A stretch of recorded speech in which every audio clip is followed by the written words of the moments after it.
Hello दोस्तों, कैसे हैं? उम्मीद कर रहे हैं सब अच्छा ही होंगे। और आज एग्जैक्टली मेरे स्कॉर्पियो एन का 4 महीना हो गया और 4 महीना में मोर देन 7000 किलोमीटर चला दिए इस गाड़ी को। अब 7000 किलोमीटर चलाने के बाद हम अपना एक एक्सपीरियंस और इसमें रिव्यू शेयर करने वाले हैं। ये जो मेरा स्कॉर्पियो है ये Z6 मॉडल है और ये टॉप मॉडल नहीं है, ना ही ये Z8 है।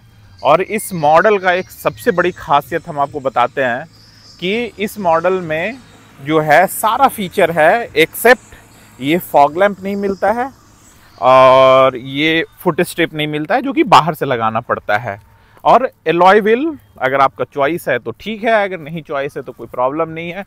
दूसरी चीज़ जो और इस गाड़ी का सबसे इम्पॉर्टेंट फीचर, अगर आप लॉन्ग रूट में लॉन्ग ड्राइव पे ले जाते हो तो Z6 में ये डिफॉगर देख रहे हो, ये डिफॉगर अंदर लगा हुआ है और ये वाशर, रेयर वाशर, ये आपको एक मिल जाता है गाड़ी में ही।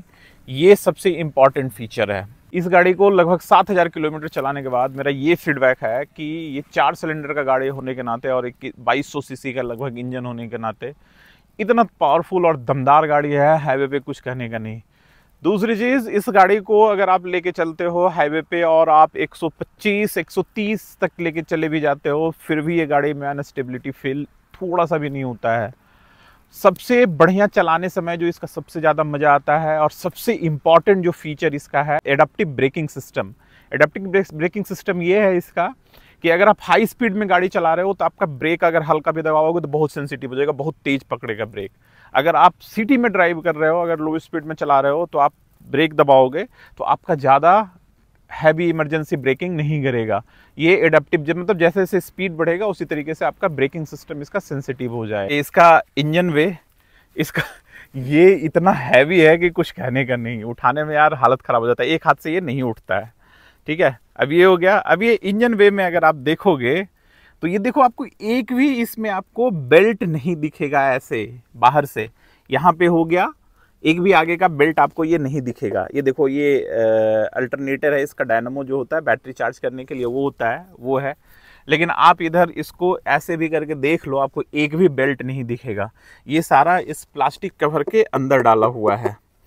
देखो सेफ्टी पॉइंट ऑफ व्यू से ये देखो इंजन का और ये देखो बीच में जो रेडिएटर है, हीट रेडिएटर है जो ये लगाया हुआ है यहाँ पे, जो एसी का जो सिस्टम और सारा सिस्टम है, देखो कितना गैप है दोनों के बीच में। दोनों के बीच में ये लगभग आप देखोगे तो इतना गैप है दोनों के बीच में। ये अगर आप हेड ऑन कोलिजन अगर गाड़ी का करते हो तो ये आपको इंजन में इम्पैक्ट करने के लिए बहुत स्पेस रहेगा। और डैशबोर्ड देखो, आपको लगता है कहीं से कि ये 20 लाख के अंदर का गाड़ी है। देखो कितना फीचर वगैरह, सारा चीज़ यहीं पे कंट्रोल सिस्टम है। ये देखो हिल डिसेंट कंट्रोल, ट्रैक्शन है, ड्राइव मोड सेलेक्ट करने का है, ये ऑटो ऑन और ऑफ का है, हैजार्ड लाइफ का है, यहाँ पे एसी कंट्रोल का सारा चीज़ है, बटन सब पियानो फिनिश में है। ये सब पियानो फिनिश में ये सब नहीं है इसका चीज़, क्योंकि ये Z6 मॉडल है। ठीक है, ये हो गया। फिर यहाँ पे देखो जो बाहर का जो मिरर होता है उसका कंट्रोल के लिए यहाँ पे बटन दिया हुआ है। चारों विंडो पावर विंडो है और सिस्टम सारा कंट्रोल यहीं पे है। ठीक है, इस गाड़ी में ना इनबिल्ड म्यूजिक सिस्टम आता है। यहाँ पे म्यूजिक सिस्टम लगा हुआ है गाड़ी में सारा कंट्रोल के साथ। स्पीकर आपका सिर्फ ये सेंट्रल बूफर ये नहीं आता है, और पीछे में एक होता है डिक्की में बूफर होता है, वो नहीं होता है। अदरवाइज ये देखिए हर एक डोर पे ये एक स्पीकर और एक ट्यूटर, ये ट्यूटर आगे 2 गेट में और ये स्पीकर चारों डोर में ये लगा हुआ आता है गाड़ी में। और गाड़ी का आप आवाज़ सुनेंगे म्यूजिक सिस्टम का, बहुत बढ़िया म्यूजिक सिस्टम है। मेरे को तो नहीं लगता है कि गाड़ी चलाने के लिए वो रिप्लेस करने की ज़रूरत है। जिस तरह का आप साउंड अगर आप प्रेफर करते हैं तो वो अच्छा है, मेरे को तो ठीक लगता है, अपना अपना चॉइस पे है। बट क्लियरिटी, गाने का क्वालिटी, ये सब अच्छा प्ले होता है। अगर आप एप्पल के मोबाइल से या कोई बढ़िया मोबाइल से अगर देते हैं इसको इनपुट तो बहुत बढ़िया चलेगा। हाँ, किन्हीं को अगर एक्स्ट्रा चॉइस है, कुछ एक्स्ट्रा बूफर और ये सब का ज़रूरत है तो वो लगवा सकते हैं। अगर इसमें आपको मैक्सिमम मेरे हिसाब से अगर पूछेगा, जो हम लिस्ट एक्सेसरीज के साथ गाड़ी चलाने वाले आदमी हैं, मेरे को अगर पूछेगा तो ये सेंट्रल बूफर होना चाहिए डैशबोर्ड पे। एक होता तो थोड़ा सा ज़्यादा साउंड क्लियरिटी और ज़्यादा थोड़ा सा इन्वायरमेंट मिलता। अदरवाइज फेयर एनफ है, बहुत बढ़िया है। फिर ये देखो छोटा सा सनरूफ, ये सनरूफ मेरे को इतना सही लगता है और प्रैक्टिकल लगता है कि कुछ कहने का नहीं। रीज़न इसका है प्रैक्टिकल लगने का कि इंडियन कंडीशन में अगर आप देखोगे ना यार, तो धूप इतना तेज होता है गर्मी में। गर्मी में जब लिए थे जून में, तो हम इसको खुद प्रैक्टिकली फील किए थे कि बड़ा सनरूफ का अगर गाड़ी होता तो बैंड बजा देता। एसी हालांकि बहुत पावरफुल है, लेकिन फिर भी अगर आप इस तरह का गाड़ी अगर बड़े सनरूफ में लेते हो, इतना गर्म होता है यार गाड़ी जब धूप में रहता है, कुछ कहने का नहीं। और इसका क्या होता है ना कि ये छोटा सनरूफ होने के कारण ये जो पोर्शन जो है ये हार्डबोर्ड का लगा हुआ है, ये हार्डबोर्ड का लगा हुआ है, तो हीट बहुत कम, गर्म बहुत कम होता है, हीट बहुत कम अंदर आता है। अदरवाइज अगर आप बड़े सनरूफ वाला जो पैनारोमिक सनरूफ, जो पूरा फुल सनरूफ के वाला जो गाड़ी आता है, वो गाड़ी अगर आप लिए तो उसमें ये जो कवर होता है, ये कवर आता है पतला थिक कपड़े का, कैनवास कपड़े का रहता है। और वो कपड़ा यार कितना ही हीट प्रोटेक्ट करेगा आपको गर्मी के सीजन में। तो सबसे ज़्यादा खलता है गाड़ी गर्मी में ही। स्टोरेज स्पेस का देखोगे तो स्टोरेज स्पेस का कोई दिक्कत नहीं है। यहाँ पे स्टोरेज का है छोटा सा, ये देखो यहाँ पे ये है छोटा सा ग्लव बॉक्स है। रीज़न है भगवान जाने क्यों दिया है छोटा सा, ऊपर में भी यहाँ पे दे सकता था, लेकिन उसके जो ऊपर में कोई सिस्टम वगैरह लगा हुआ होगा। फिर ये सब जो ग्लव बॉक्स है, एक ग्लव बॉक्स और यहाँ पे है, ये ऐसा नहीं है कि बहुत डीप है, ये छोटा सा ग्लव बॉक्स है। लेकिन ये एक ग्लव बॉक्स में एक चीज़ क्या बेनिफिट है ना, कि यहाँ पे हो गया चाहे यहाँ पे हो गया, जब आप लंबे समय में जब एसी चलाओगे ना तो ये ठंडा रहता है। अब ये प्रैक्टिकली सब बोलते हैं कि नहीं रहता है, ये कूल्ड नहीं है, लेकिन अगर आप कप या बॉटल वगैरह अगर रखे हुए हो इसमें तो बहुत ही ठंडा रहेगा, बहुत ही कन्वीनियंट आपको फील होगा, पानी का बॉटल वगैरह गर्म नहीं होने देगा।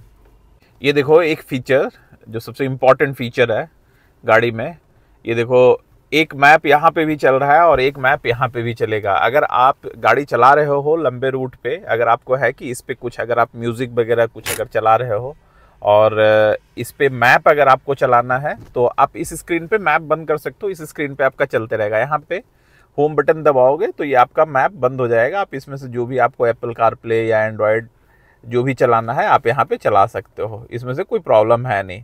अब ये मैप यहाँ पे साइमल्टेनियसली चलते रहेगा और यहाँ पे आपका जो भी रहेगा गाना जो भी बजते रहेगा। जो ये हैंडल देखोगे ना, ये तो अभी गाड़ी बंद है, ये हैंडल इतना आसान है ये चलाने में हाईवे पे कि कुछ कहने का नहीं। मेरे पास इटियोज लीवा है, एक और गाड़ी मेरे पास है भाई, उससे इसका हैंडल, स्कॉर्पियो एन का हैंडल उससे सॉफ्ट है। रीज़न इसका एक ही है कि जो आप Z6 मॉडल लोगे तो ये हाईवे ड्राइविंग के लिए बहुत सुटेबल गाड़ी, लॉन्ग ड्राइव के लिए है। Z6 मॉडल लोगे तो आपको इलेक्ट्रिक हैंडल मिलेगा, हाइड्रोलिक हैंडल नहीं मिलेगा।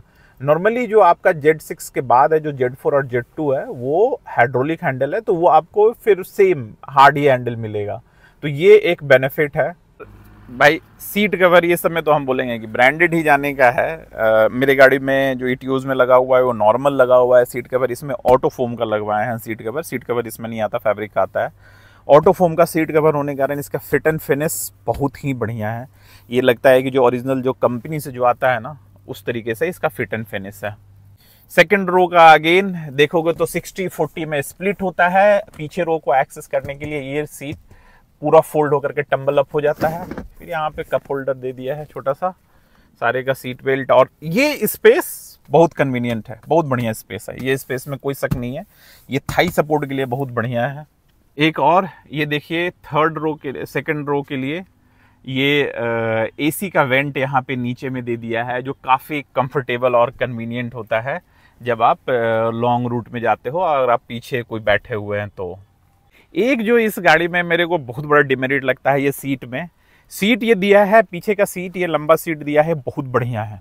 लेकिन यार ये एक सीट फोल्ड होने पे ना देखो क्या सिचुएशन होता है। ये यहाँ से फोल्ड किए, अब ये यहाँ से इसको ऐसे स्ट्रिप को खींचे, ये देखो ये खड़ा हो गया। अब ये देखो इतना जगह ये खराब कर देता है पीछे साइड में, सोच रहे हो इतना, लगभग आपका बूट स्पेस का लगभग इतना लंबा, मेरे हाथ से देखोगे तो इतना, ये स्पेस पूरा खराब कर देता है। यही गाड़ी अगर 50-50 में स्प्लिट होता, जैसे इनोवा में रहता है 50-50 स्प्लिट होकर के ये इधर हैंग हो जाता, इधर हैंग हो जाता, तो आपको बूट स्पेस थोड़ा सा बड़ा मिल जाता। कभी कभी हम लोग को भी परेशानी होता है कि कभी कभी अगर 2-3 बैग अगर लंबा लंबा यहाँ पे रखते हैं बड़ा बैग, तो नीचे नहीं आता, एक के ऊपर एक रखना पड़ता है लगा करके। अदरवाइज गाड़ी के स्पेस वगैरह और अंदर में बैठने का तो बहुत बढ़िया है। और एक और डिमेरिट इसमें कि अगर ये गाड़ी फ्रैंकली स्पीकिंग सिटी ड्राइविंग के लिए नहीं है बढ़िया। सिटी ड्राइविंग अगर आप बम्पर टू बम्पर अगर ट्रैफिक में अगर ये गाड़ी चलाओगे डीजल गाड़ी, तो डीजल गाड़ी का एक सबसे बड़ा डिमेरिट है रीजनरेशन के लिए मांगने लगता है, बहुत परेशान करेगा।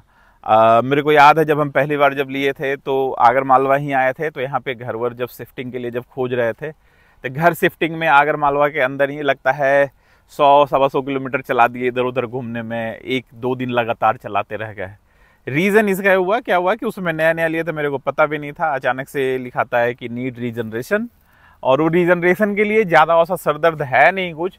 उसका प्रॉब्लम क्या होता है कि रीजनरेशन अगर आ गया है तो रीजनरेशन के लिए लेके निकल जाओ, अगर हाईवे पे 10-15 किलोमीटर चला दो अप एंड डाउन, तो उसमें रीजनरेशन वो ख़त्म हो जाता है, रीजनरेशन हो जाता है। नहीं तो अगर आपको नहीं अगर चलाने का तो आइडल रीजनरेशन कर सकते हो, इसमें है सिस्टम, वहाँ से रीजनरेट कर सकते हो इस चीज़ को, गाड़ी को।